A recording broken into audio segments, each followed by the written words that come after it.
Hey,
MJ. No one is here. Just you and me? Nice. Oh, someone on Zoom too. I guess everyone's busy. It's a busy time for everyone. I know. Yeah, That's why, that's why I let everyone know yeah. it's not going to be on any exam or anything. So, if you guys need the time to work on other stuff, then you guys can do it. But I'll be here. But I know you guys have a lot going on. So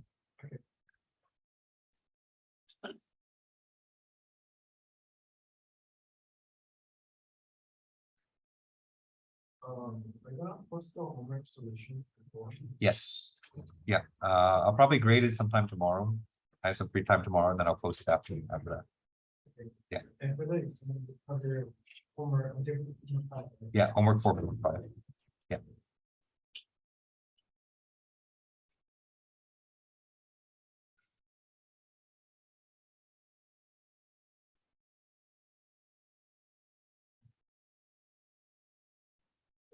our exam day, I have another one. Exam for the grade. Yeah, Under the others. I see. Is that today? Oh, it's next week. So Mm. once we have a 4-1 exam next week, Yeah. I'm after 2 hours. Oh my goodness. Yeah, I think that's the hardest. Fluids is really hard. Fluids is always like one of the hardest classes. that we Yeah. have here. And interesting was my. Yeah.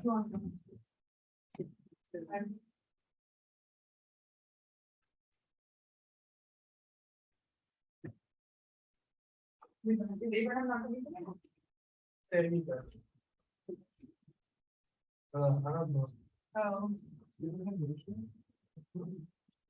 Um. Saying.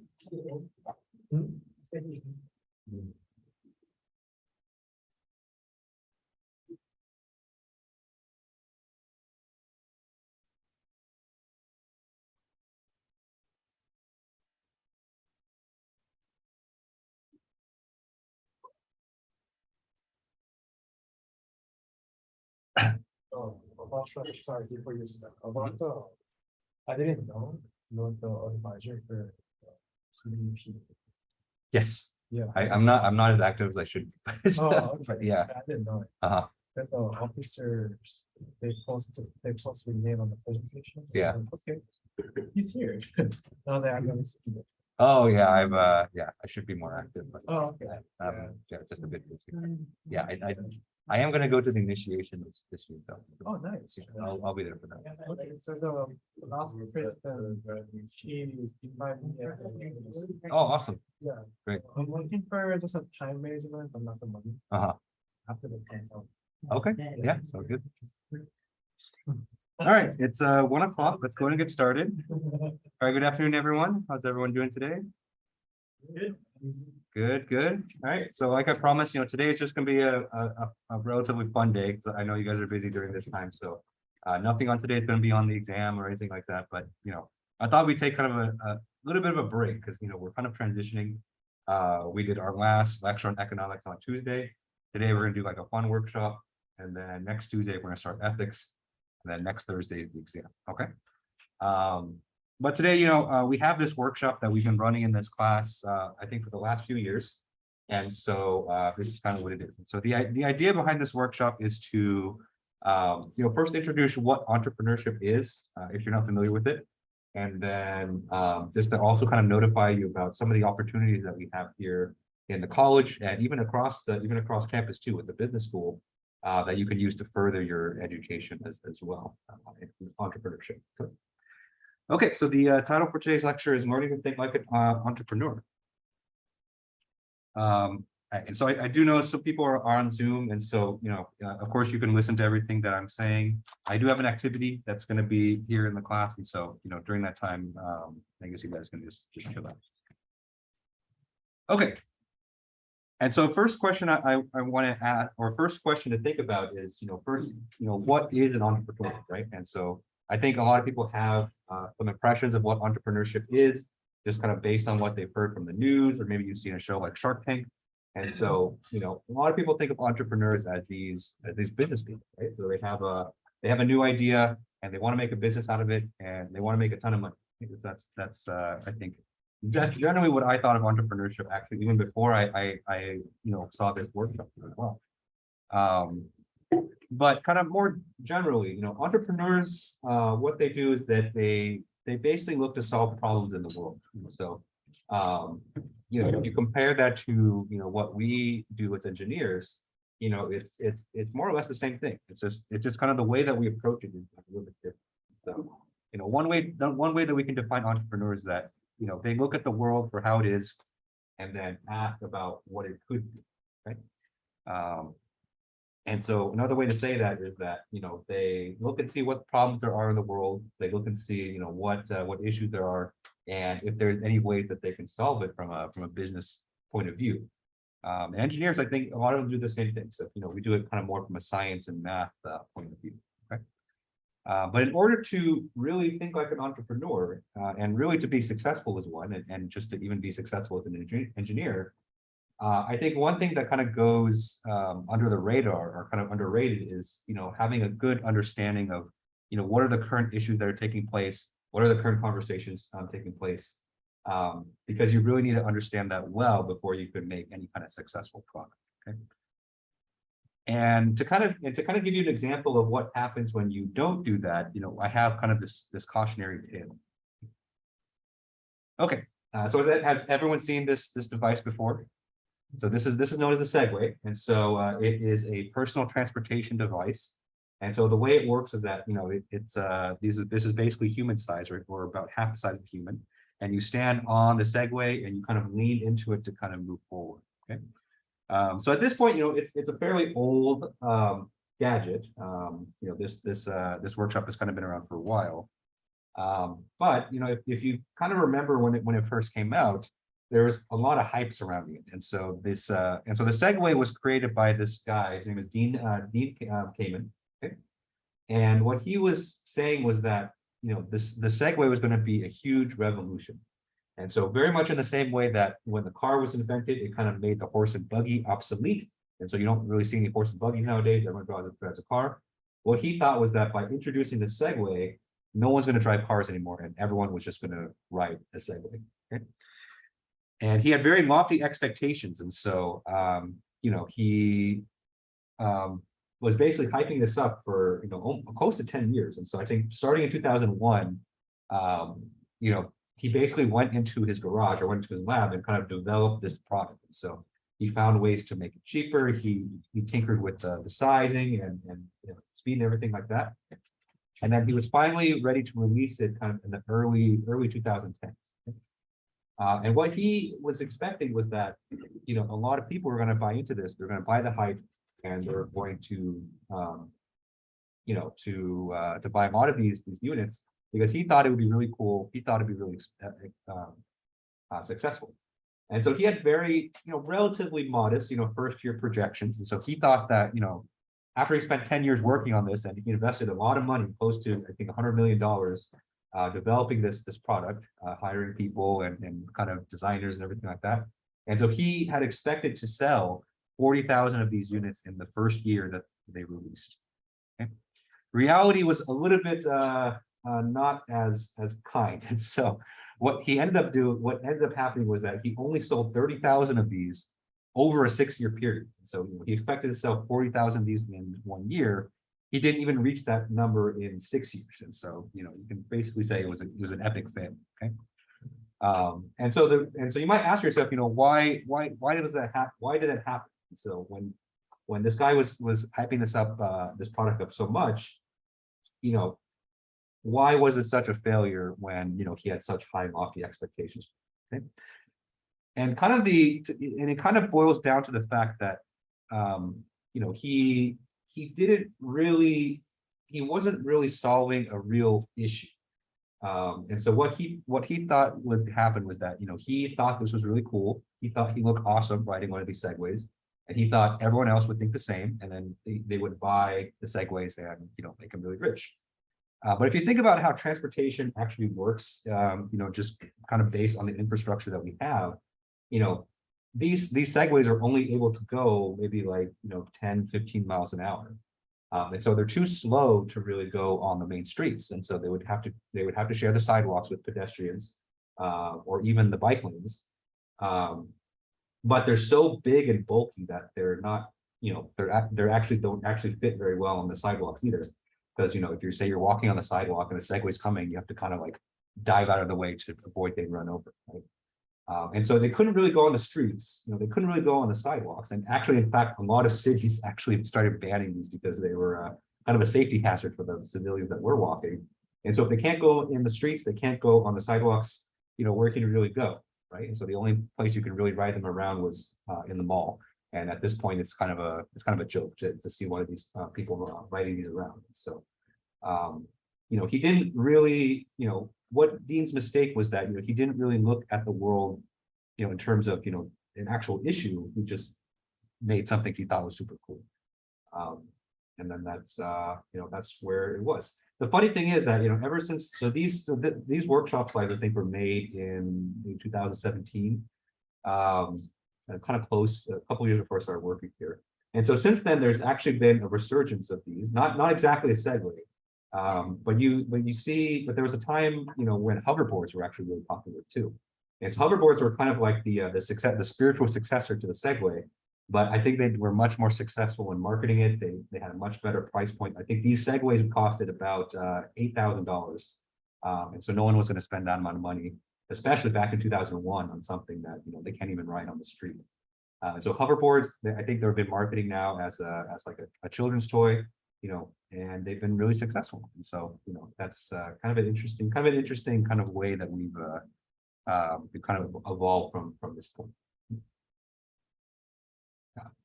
Any questions on this so far? Okay. Yeah, so fascinating story. And so, there's a lot more that can be said about the Segway, and there's a lot you can read online. But I think at this point, 2022, people have kind of forgotten about it, but it is kind of a fun story to read. Okay, so let's talk about some more successful stories. So maybe not ones you've heard in the news all that much, but have been very successful. And so, what I'm showing you here is a wheelchair. And so wheelchairs, I think, have been around for forever, basically. So, what their role is to help, people who are can't walk on their own to kind of explore the world a bit and such like that. But, the problem with wheelchairs is that they're kind of big, they're kind of bulky. You can't really take them apart, and they're really limited to just very tame terrain. So you can really only push them around on the sidewalk. You can't really go anywhere with them. So what this company did was they invented kind of an upgraded wheelchair. So they took kind of all that feedback and they said, all right, we can make a wheelchair that could really improve the quality of life for handicapped people. And so what they did was that they interviewed a lot of handicapped people and they said, what do you like about your wheelchair? What do you wish you could do with the wheelchair? And, are there kind of improvements that you wish that you could see? And so one of the main things that people were requesting is that, I wish I could take my wheelchair to more kind of extreme, not extreme, but the less ideal kind of situation. So they want to go hiking, they want to kind of explore the wilderness, they want to have a wheelchair whose battery lasts for a long time, so they don't have to worry about charging it. And they want one that can fit really easily, that can be transported really well. And so what this company did was they took all that feedback in, they understood their audience, and they tried to invent a wheelchair that really fit their audience's needs. And so they invented this wheelchair here. So you can see that it's, the wheels are a bit more sturdy here. And you can't really see it, but there's some shock system in there as well. And so this wheelchair was able to kind of traverse over kind of uneven terrain. It's battery powered, and I think the battery lasts about 5-6 hours, something like that. And so it was good for kind of almost like an all-day use. And they designed it very modularly too. So like, you can kind of tell here that a lot of the parts here can be disassembled in a matter of minutes. And so if you have to go somewhere, you have to transport in a car, it was very easy to take this wheelchair apart and move it. So it was a great success. And so I think they exceeded their first year projections by quite a bit because a lot of people really like to use it. Right. Another really interesting technology that is still kind of being developed now is 3D printing for a house. And so I think one thing that's kind of been made kind of clear during the pandemic is that we have a huge kind of housing crisis, and we're really struggling to build houses and build housing for people fast enough to kind of to keep it at an affordable price. And so what this company did was that they looked at that housing problem. And they said, how can we use technology to kind of improve this, to kind of speed up the process? So what they've done is they basically created a 3D house 3D printer. And so what this printer is able to do is that it's able to print a 350 square foot house from concrete in a matter of just 48 hours. And so, from almost nothing to, a standing structure in 48 hours is almost unheard of in the construction industry. And so, technology like this is really making strong waves, especially in underserved communities. And so they're really making a big impact on that stuff. And it's really amazing what they've been able to do. And one, that may not be as flashy, but it's something that, serves a need. Someone said, why don't we just put lights on a bike helmet? And then, it may seem silly, but it's actually something that is a real need, because a lot of bikers, what they like to do is that they like to go biking at night, especially here in Southern California, the weather's cooler at night. But one thing that is scary about riding your bike at night is that you might get run over by a car because they don't see you. And so what this company did is that, let's just make a helmet. The biker should be wearing a helmet anyway for safety reasons. And then let's put lights on it so that it's easier for cars to see them. And not only that, you can kind of see right here that they've included kind of a remote control that goes with it. And so what you can do with that remote control is you can actually push buttons on it, and it will actually put like a turn blinker on your helmet. And so if you're trying to turn right or something like that, you can hit the button and then it'll be flashing left, right. And so cars and everything will know what you're doing, and so they can kind of get out of your way and not run you over, which is a good thing. So something very simple, but something that's cool, and something that people that love to bike at night would find really useful. It makes them feel a lot safer at night. So it doesn't have to be like a groundbreaking technological idea. This sounds like something you can invent, or the idea for this something you can invent at like a party or something like that, right? But the important thing is that it serves a need, and so you kind of understand your audience, you understand what they're struggling with, what they wish was better, and then you develop a product that better serves them. And so that's the whole idea with entrepreneurship. And so engineering is kind of more the same way. And in fact, engineers and entrepreneurs kind of move hand in hand. And so I'm going to take a short pause right here. And so I've talked about these. We've talked about 4 products now. We've talked about one product that kind of fell on its face because it didn't look to solve a problem, and 3 products here that were successful. And so if you guys can think of any other products that either you've used every day or that you've heard of the news that was either very successful or not successful, then why don't you go ahead and raise your hand? We can talk about it. But There's like a really small one. It's not very technological, but it's like a purse hook. So you put like the little it's like a circular thing on like a table or something. There's a hook and you put the purse right there. yeah, And it's so small, like you would really think about something like that, but it's really easy to, it doesn't have to touch the ground, stuff like that. Yeah. I love those things because whenever my wife and I go out, I'm always carrying her purse. I'm always carrying our shopping bags. And so we go to a restaurant, it has those hooks. I'm like, I love this thing so much because then we don't have to get an extra chair. It's not on the ground. We don't forget it. So yeah, I mean, it's something just really simple like that. But it's like it works so well because that's a real need that people have. Yeah. Anything else? Maybe not successful invention. And talk about like the little things. Yeah. It's like I mentioned Carmex, Uh-huh. and they put some little bracket onto the board instead of using hand and push it the bracket, open the door. Yeah. And I was like, they're really smart. Yeah. No, something like that is. Maybe they install during the COVID. Yes. Oh yeah, especially during COVID, and I think now people are more aware of how many people touch like doorknobs and stuff like that. So if you can avoid touching that with your hands, that's great. That's the same thing for like restaurants, how they have little things on the bottom.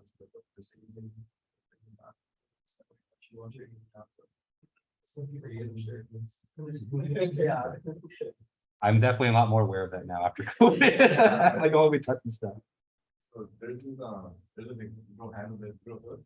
Like during COVID, like you didn't want to subject the handle that's open, you just took it on and open it. Nice. But I feel like that it kind of like it failed because like not all handles are like that. Some handles are like you gotta switch. That's true. That's a good example. Yeah, very good. Yeah, because that if you're gonna invent something like that, and people have to be able to use it in different situations. And so if you're a round knob, you're kind of screwed because you're like, oh, I gotta touch it with my hand now. I can't anyway, right? Yeah, great examples. Yeah. And one more thing on the ceiling, like a little spiking, like little hole things, so the birds cannot sit there. And they don't usually go. Yeah, something. Helps. Yeah, something simple like that. I remember, yeah, that's funny you mentioned that though, because I remember where I grew up, they would put those little spiky things on like the top of like the Ralph sign, stuff like that. But birds somehow they still found a way to poop on it too. So it's a noble effort, but I think yeah, birds find a way. But yeah, it's the idea with that is that because it takes a lot of manpower to go up there to go up a ladder and clean the stuff, and so if you don't have to do that less, then that helps. But I think they have to find a way to outsmart the birds a bit more. I mean, it's kind of like a 50-50, like they know good, but like I know a lot of shoe companies kind of have like self-lacing shoes now, but you really don't see people buying those and wearing them. Yeah, and sometimes it takes time too, and so especially something that people are so used to doing one way, then there has to be kind of like a ramp up period in terms of like people are getting aware of this technology, and then they and then they start to use it more and more. So yeah, it might be something that catches on a bit more. Yeah. For a failed product, I know like the Apple Newton in the 90s or something. So like they basically made like an iPad in the 90s to try and take notes with the stylus. And anytime that you tried to write on it, it would like you'd write in the word car and it would put down the word boat or something. Like it just didn't work at all. And it was a massive flop. Yeah, it's a good point too. Like the technology has to actually match the product. And so yeah, there's definitely a lot of that nowadays. There's an old Simpsons gag. Yeah. Maybe there hasn't been enough time yet, but I think Galaxy has a flip phone out now. I haven't seen anybody with it. It looks kind of cool, but I don't know. I've never seen anybody with it. And they've been advertising it like, all over TV. Yeah, no, actually one of my friends has that. It is really cool. Yeah. But I think what's stopping is that the perception of people have like a normal phone like this. Yeah. And so people feel like if you fold that, it's gonna mess it up. So and people have questions how long it's gonna last. So yeah, I think, yeah, I guess we'll see something. It's a pretty new technology, so. I know that Microsoft came out with a flip phone like that, and it was a massive flop, and like after less than a year, they were selling them for like 50% off.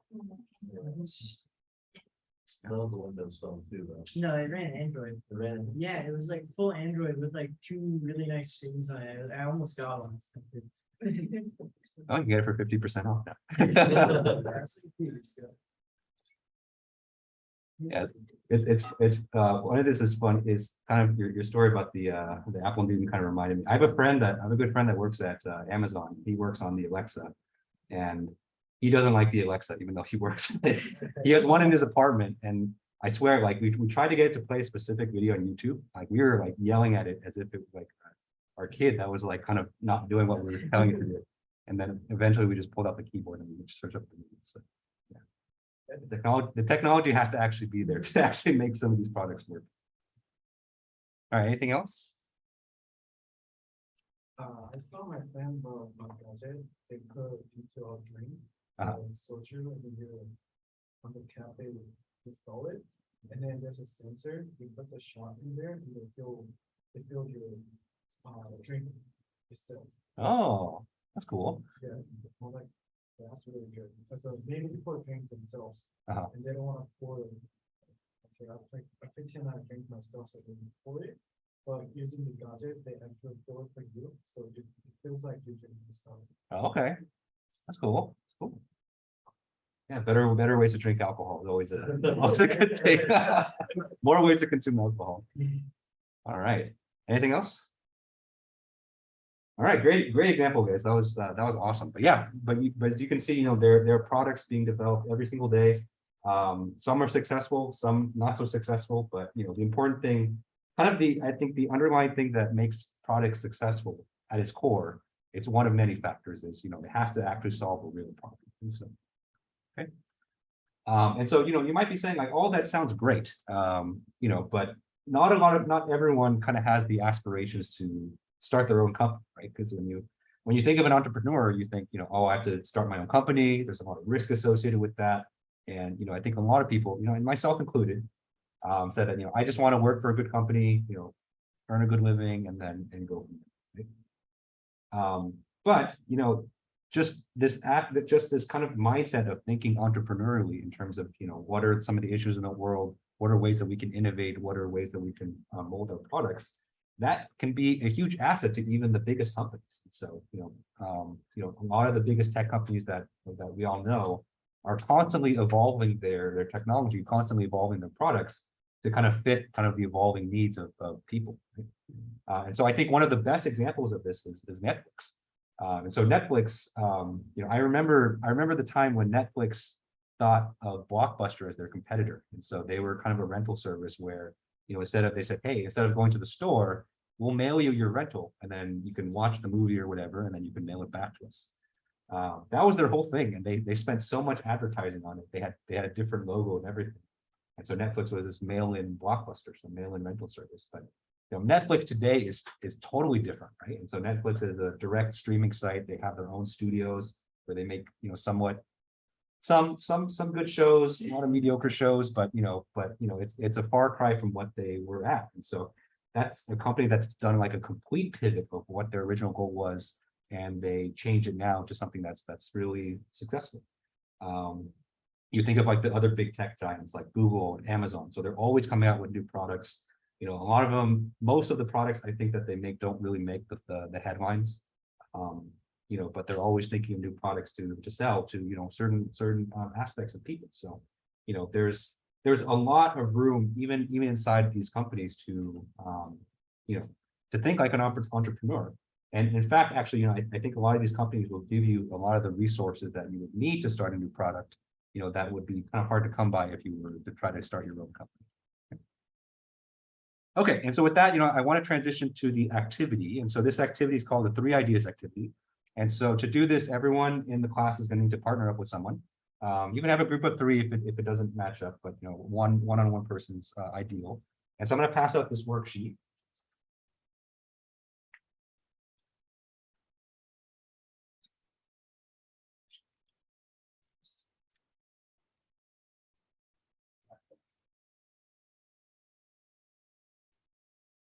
And basically, you're gonna be developing a product for your partner. And so on the front side of this worksheet, you're gonna see that there are interview questions, so there are 10 questions.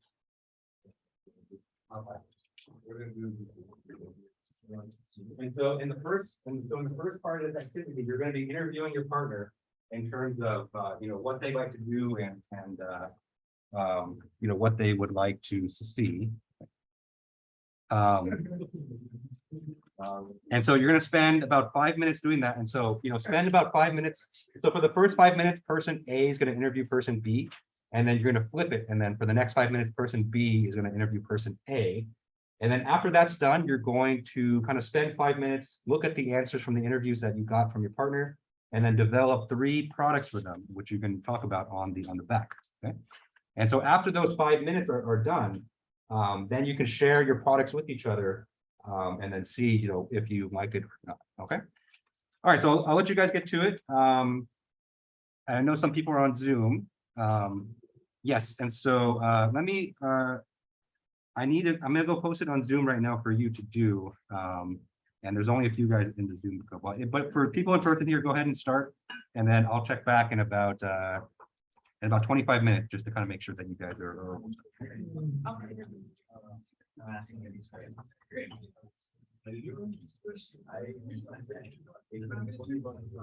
somewhat idea.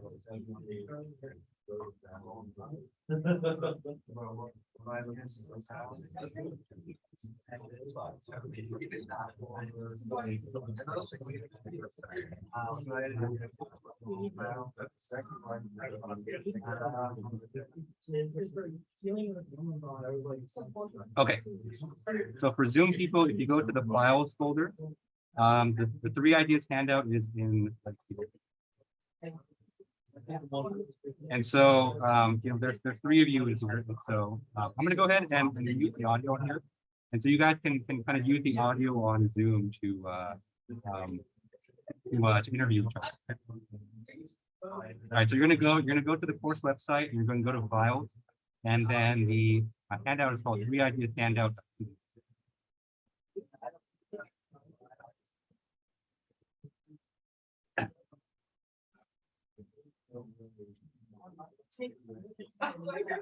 So Zoom people, you guys got that?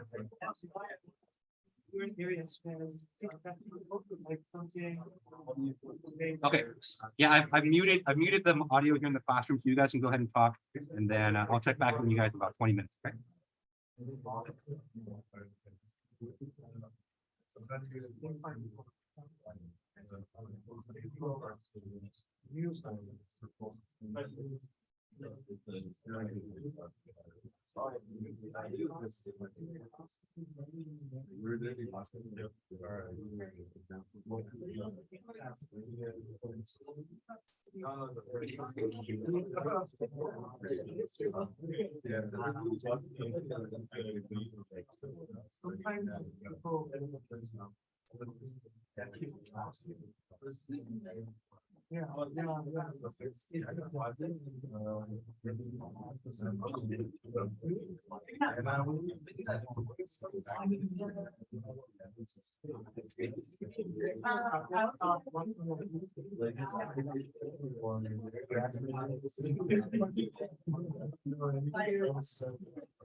I guess we can work on the part.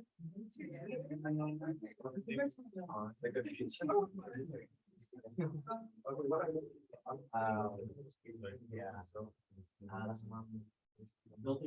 Oh. Hey, man. I just thought about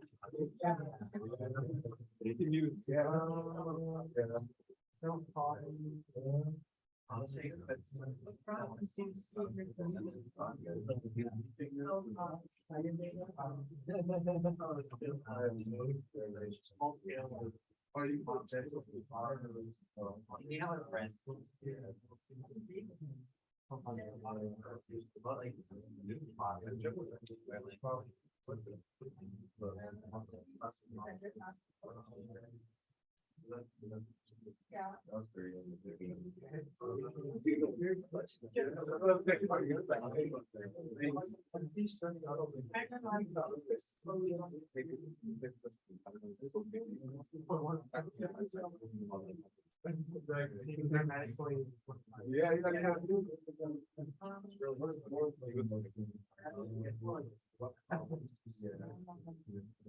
I guess we don't think that's still one.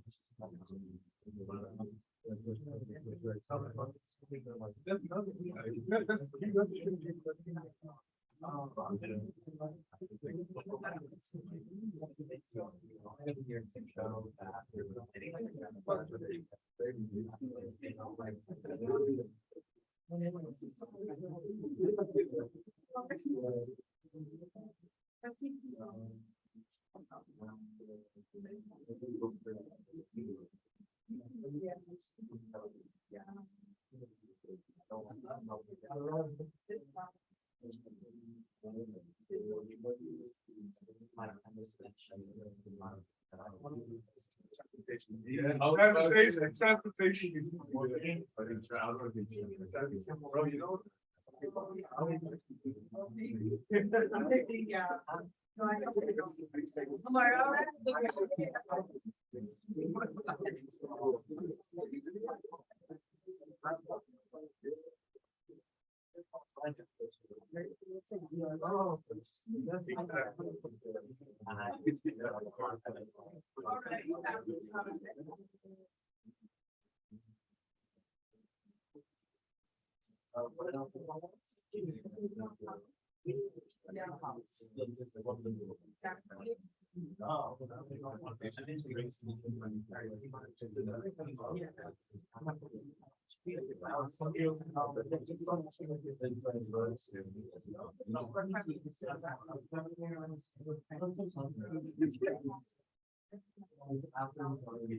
Sometimes I'm like,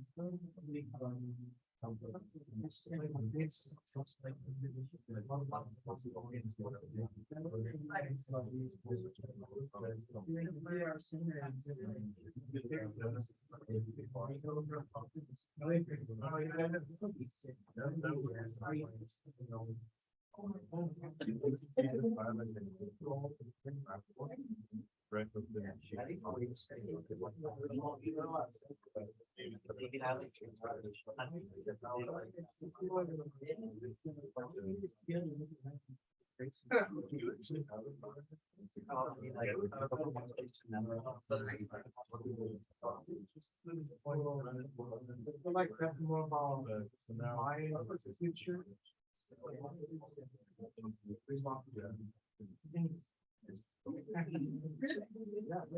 I see is a problem.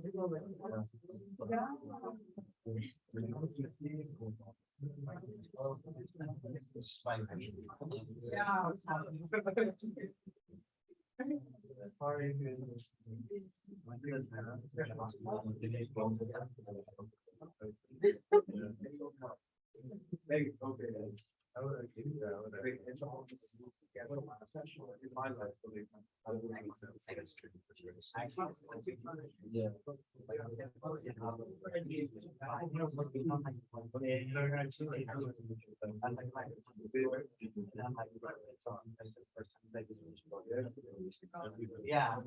Yeah.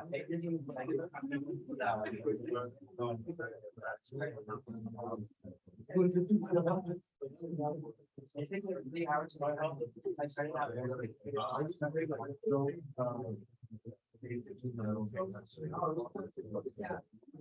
Yeah, so.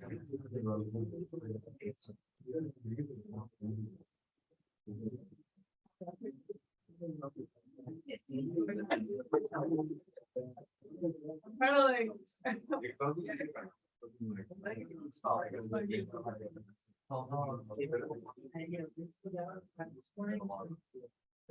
Irvine, you can say I never stopped. I took January. That's cheese.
Yeah, divisive mix was great.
France across the border.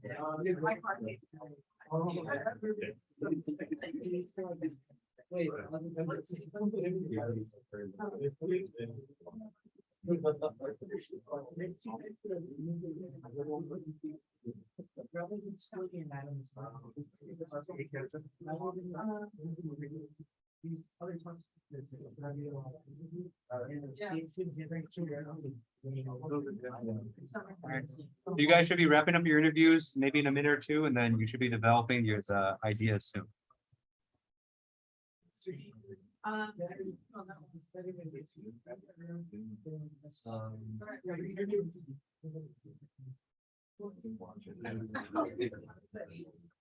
I'm working on two.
Yeah, we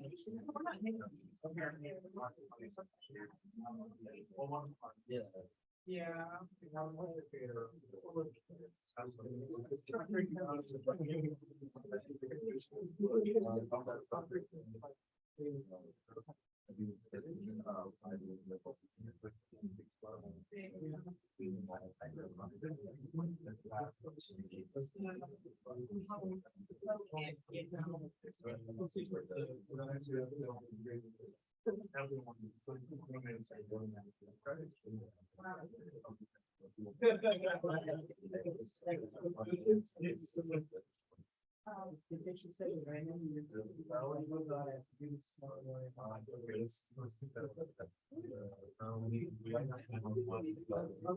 Don't look. Yes, that, and.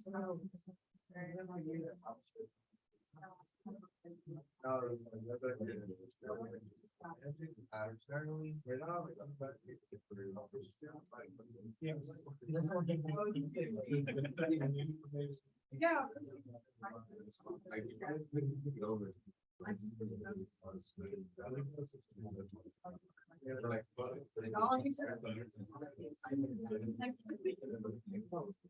What if you?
Yeah, so based on your.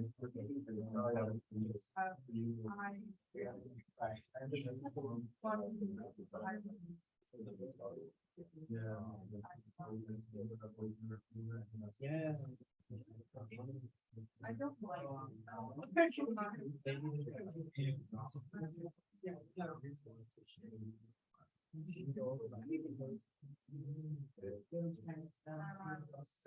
The way tramping, yes. I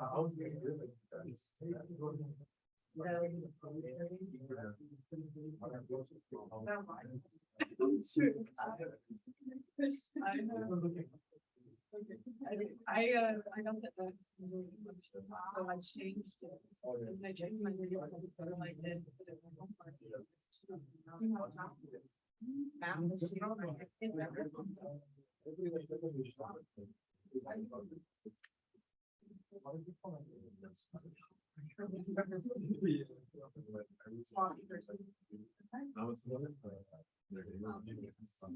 All right, we'll probably bring it back in about 5 minutes, and so make sure you at least develop at least 1 or 2 ideas for your. Okay.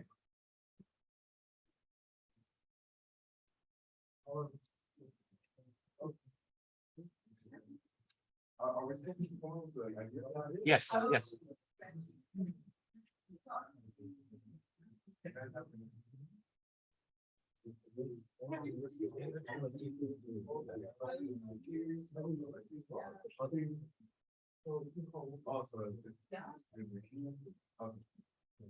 Yeah, so based on the interview responses that you got from your partner, develop 3 ideas or 3 products that you think they would like.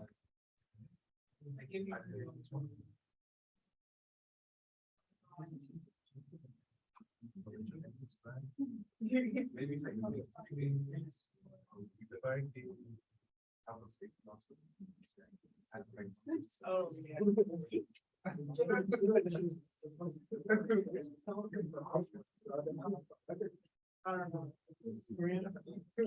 Yeah, I did that.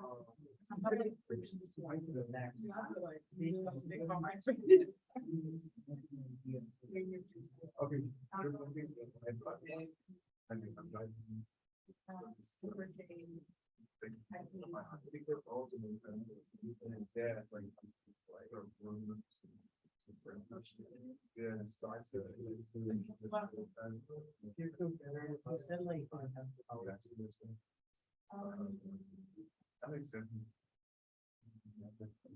Yeah, that's. I was trying to think small, like, you know, some person.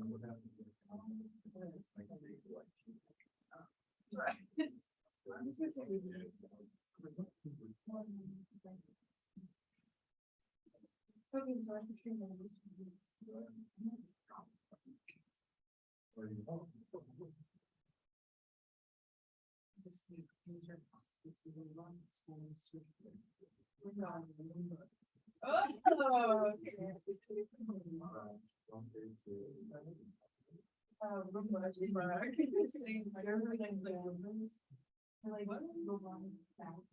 Oh, yeah.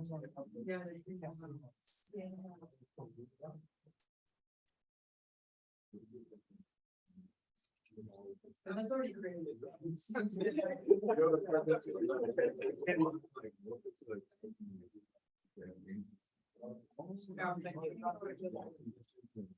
Oh, that's a good one. That's a good one. No, even this.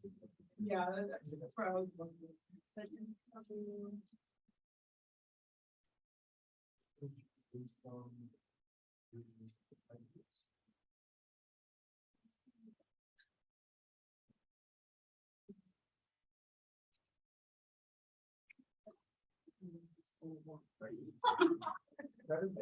Alright.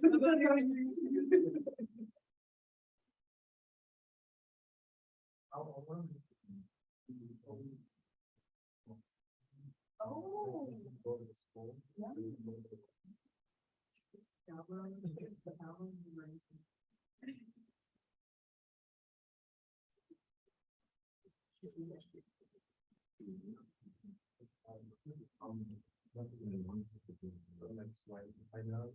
I know this one.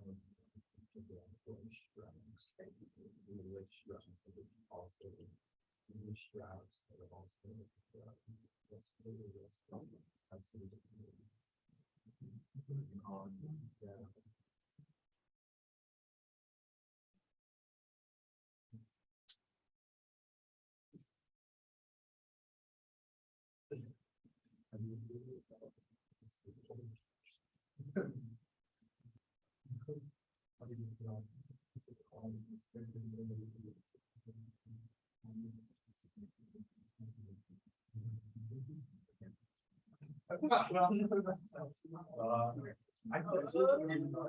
yeah. All right, about one more minute and we'll bring it back. So make sure you have at least one idea for that you develop for your partner, and make sure you share it too, just to get their opinion on it.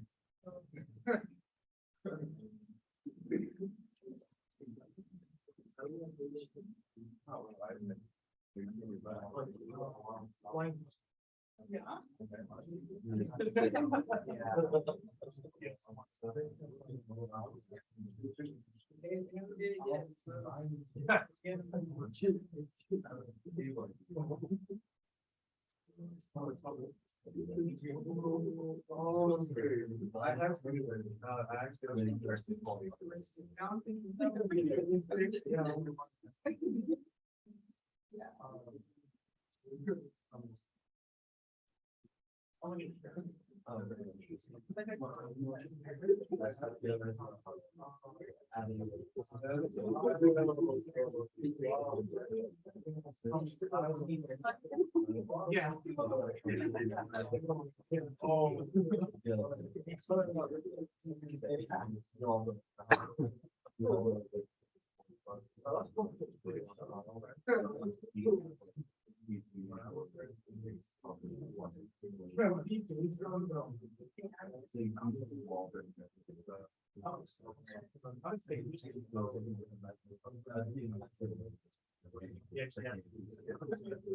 What about?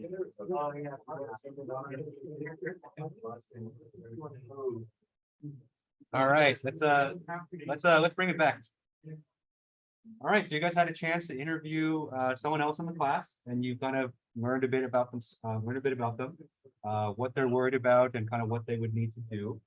And so let me start by asking: was there a particular product, or was there an idea that someone else developed for you that you really liked?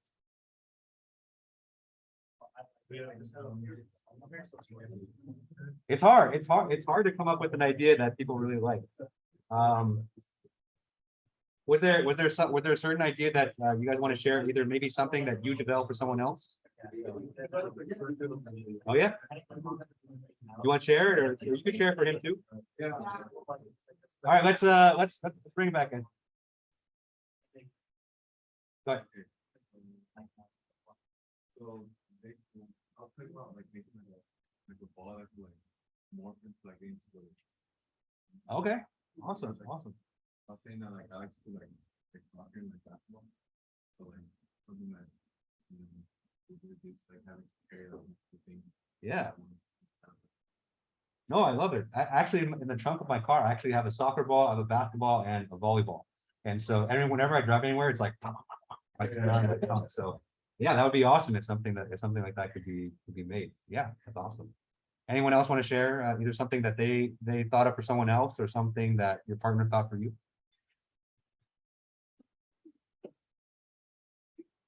Okay.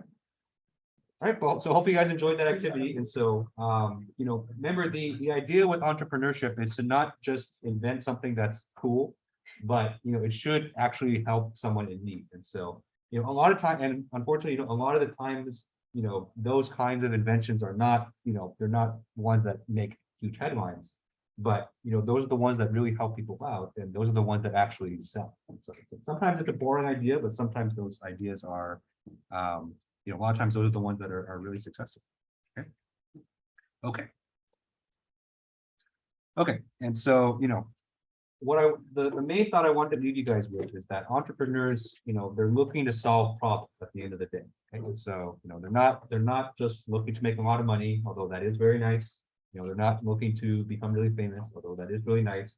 At the end of the day, if you're an entrepreneur, you're looking at what the world is, you're looking to see what people are struggling with, and you're trying to come up with solutions for them. Okay?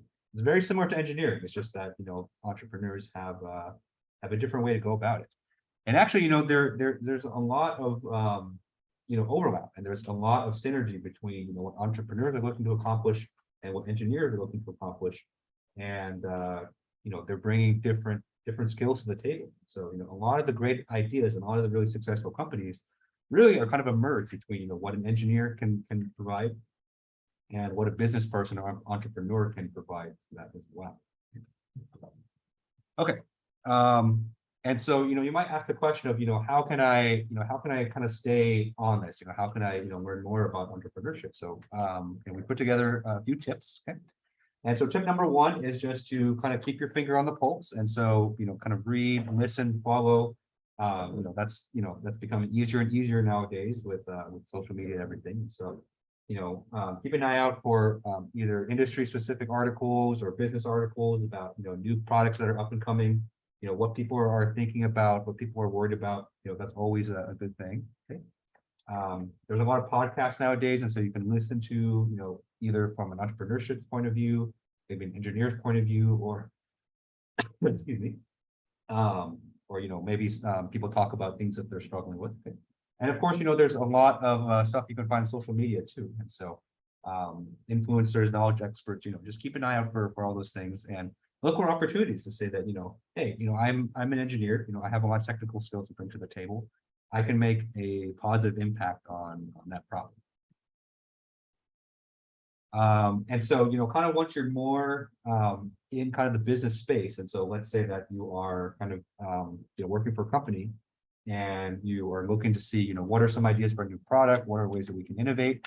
A lot of these companies have a customer base that they are already been working with. So, the best way to find out, what they would like to see more from the product is just to talk to them. And so just to do exactly what you just did with your activity. And so talk to them directly, bring people in, interview them, ask them about the how they're using the product. Or even just reading what they're saying online. And sometimes you can get more of a better opinion if you do that. And so, a lot of, what you guys just went through with an interview, you're asking someone and coming up with ideas for them, companies do this all the time. And so, but a lot of the times, the interview questions that you'll see from a company are going to be a lot more specific. So the one that you guys work with, it is very general.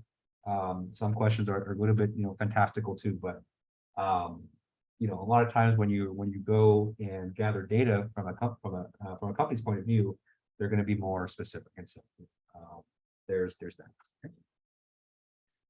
Okay, and so here's a bit more tips on how you can more effectively interview people. And so kind of the main key to an effective interview is to not just ask a simple yes or no question. So you want to get as much detail from the person that you're interviewing as possible. And so the best way to do that is to ask very open-ended questions. And so, let's say that you're working on a specific product. And so you want to, first of all, understand how your customers are using the product. And so you might ask questions, walk me through the process of, you doing this, or, where do you usually do this? Or when was the last time you did that? Okay. And then kind of as they talk about it, as they describe it to you more, you get to understand, how they're using it. Maybe the way that they're using it is not the way that you intended, which happens a lot. And so if that's the case, then you can go back and kind of improve the design of your product, maybe improve the instructions on how the best way to do that. Okay. You can ask them directly about some of the problems that they face. And so you can ask, what do they like about the experience? What do they find frustrating? If there was a magic fix for anything, what would it be? Okay. And you might ask your customers too, for the problems that you are facing or the frustration that you're having, how are you currently getting around it? Okay? Because when you have an issue, let's say that you have an issue with your phone, right? You don't call up Apple, you don't call up Samsung to help you fix it. You go online and you see what your friends are doing and you find kind of a workaround or like kind of a hack to get around it. Okay. And having that information from the company's point of view is really valuable, because then you typically don't want people to use that hack. You want to have kind of an official way to solve those issues. And so you might think, how can we better design our product, better design maybe our software to have it so people don't have to struggle with this on a daily basis. All right, tip number 3. And so, if you're looking to create a new product, the best way to find out if the product works is to just make the product. And so prototyping is a very key part of the design process. So, but that doesn't mean that you have to make a full product. So, let's say that you're developing an app for a phone, you don't have to develop the entire app before you put it out there and get people's opinion. That's actually one of the worst ways to design something. And so kind of the best way to design a product or best way to innovate is to constantly get feedback, constantly get people's opinions on how you're doing and what can be improved. So, there's a lot of kind of simple ways that you can create a prototype to kind of show people what you're thinking, show people what your product is going to be about, to get their feedback, and then use that feedback to kind of inform the rest of your design process. And so some ideas for this would be, create maybe like a simple mock-up website so that you can show people what you want to do. Maybe make like a teaser video, make a PowerPoint deck, like we call a wireframe, which is like a very bare bones version of the app. And so anything that you can kind of show people, what you're thinking, more so than telling them, is going to be a lot more effective than you telling them, hey, I'm trying to invent this thing. What do you think of it? So, the more people kind of get their hands on it, kind of see it with their own eyes, that's going to give them a much better experience than just, hearing that someone talked about it. So, if you go to any of the bigger companies and you kind of go into their design process, you'll see that prototyping is a huge part of, what goes into it. And it wouldn't be surprising to me if for like a big product, even let's say Google Maps or something like that, right? So when Google Maps was being developed, Google probably went through, probably like hundreds of different prototypes or hundreds of different iterations before they arrived on the version of Google Apps that we have now. And even the Google Apps that we have now is constantly evolving. Another tip is that, if you want to market your product, or you want to create something for, potential customers, so ones that aren't currently using your device, then to get feedback from them as well. So you can ask them questions, maybe you go to social media on Reddit or something to, post it, have people roast you online, and so that's a good way to do it. Or maybe you create something on Facebook, okay? Or even better, you can go to places where your customers are going to be. And so you can go to like trade shows, you can go to, let's say you're developing something for dogs, you can go to the dog park, farmers market festival, so on and so forth. And so, go to where your potential customers are and see how they kind of go about their business, and then you can kind of learn a lot from there. Okay? Actually, Intuit, which is one of the they develop a lot of products, and they help companies develop products as well. They do a lot of consulting. What they do is they do kind of like a silent observe. And so let's say that they're helping a company develop maybe something for the kitchen. And so what they'll do is that they'll actually send someone to a customer's home with permission, of course, and then they'll just watch their customer kind of go about the business in the kitchen, maybe cook a meal, something like that. And then based on their observations, then they bring that information back to the company, and they say, hey, the customer was doing this in the kitchen. He really kind of struggled with this part. And then, maybe we can make something to help them. So, basically, the more you interact with your customers, the more you get feedback from them, the better product that you're going to make. All right. But, so all those are kind of great tips in general. But, you may be curious about, what can I do while I'm here at Cal State Fullerton to learn more about it as well. And so there is a lot of entrepreneurship events hosted by the business school. We have a very big business school on the other side of campus. So they're always having guest talks and workshops and experts and, all that kind of stuff. And so you can go to that link there. These slides are on Canvas, by the way. You can find the link there. Okay.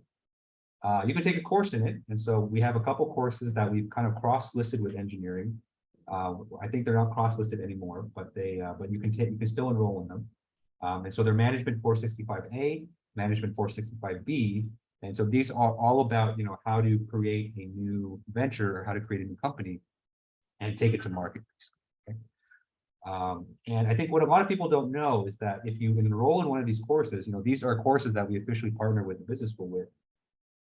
You can actually get technical elective credit for them. And so we've had, I've talked to at least 4 students that have taken the 465 course, and they've gotten technical elective credit, and then they've had really good experiences with it. And so, I know enrollment for next semester is, right around the corner. It's coming next week. And so if that was something that you're interested in, then I would definitely check it out. But it's a great experience. And so what I tell people is that, you get to take you have a chance to take a class outside of engineering. And so you kind of meet people that you normally don't meet, which is great because, I know everyone here is junior, senior level. So you're kind of at the point where you're taking all engineering courses. And so it's kind of a breath of fresh air.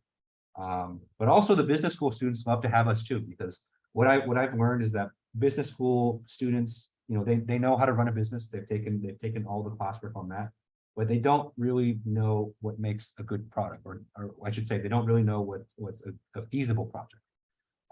And so they might say like, hey, let's make a company which invents a battery that never runs out. And so we'll make a lot of money, right? And it's like, yeah, that's great. A lot of people would want to buy a battery for their phone or their laptop that never runs out.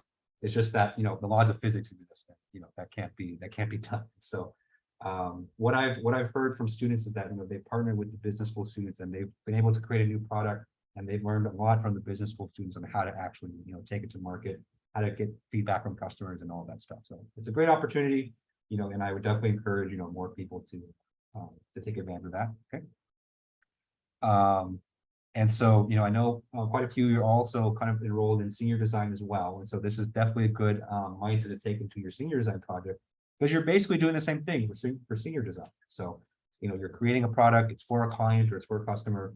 And so, kind of integrating this entrepreneurial thinking, getting data, asking customers, interviewing them, seeing what they feel like, that's gonna be a great asset for that as well. And like I mentioned before, this workshop, was created by actually our partner. And so we have a Dr. Atul Tekchandani.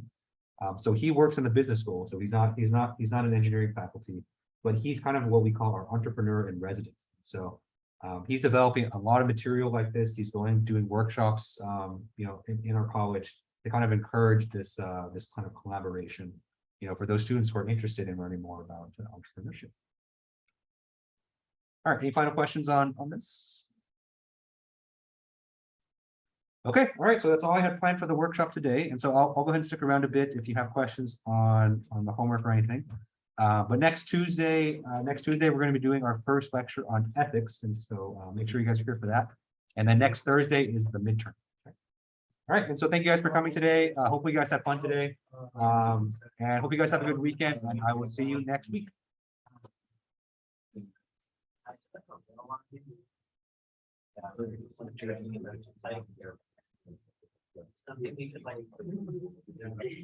I don't know.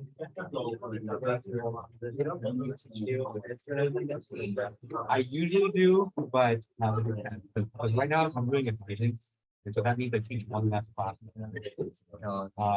And so I always put it on my one, but don't have to. What courses you normally teach that? So I usually teach the 417, which is computational thinking, but you need to take 407 before you can.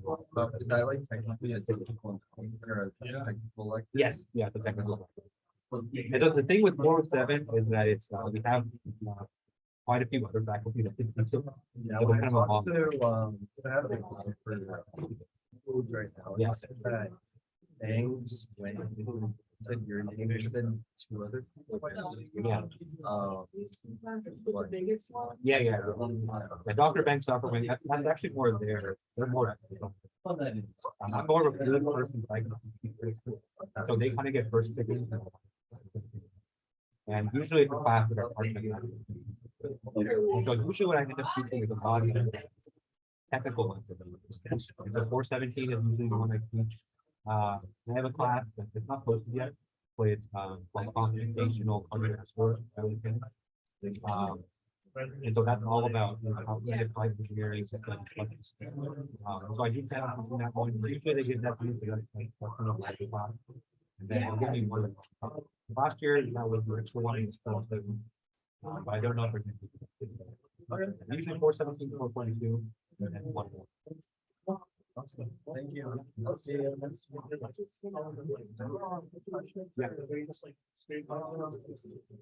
Yeah.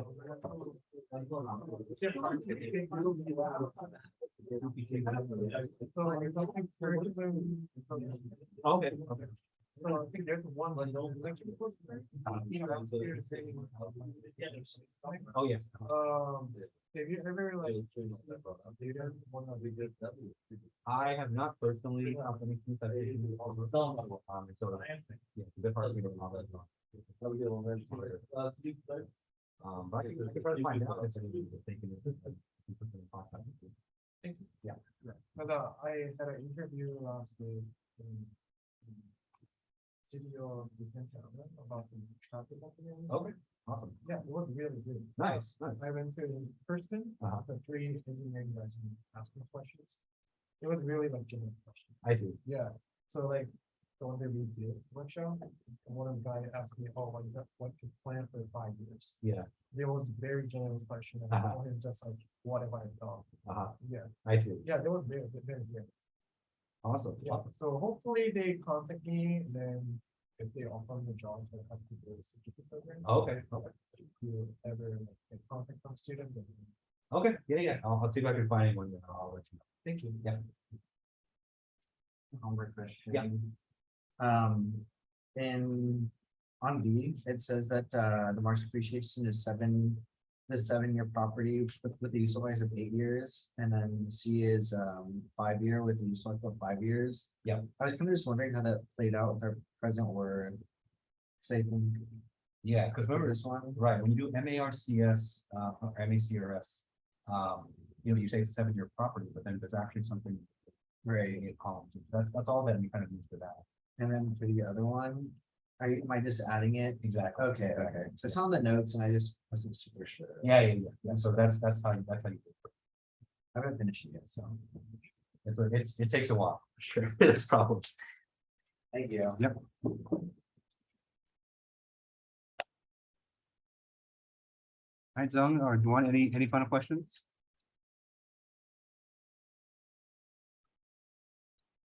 Okay, all right. I'll see you next week.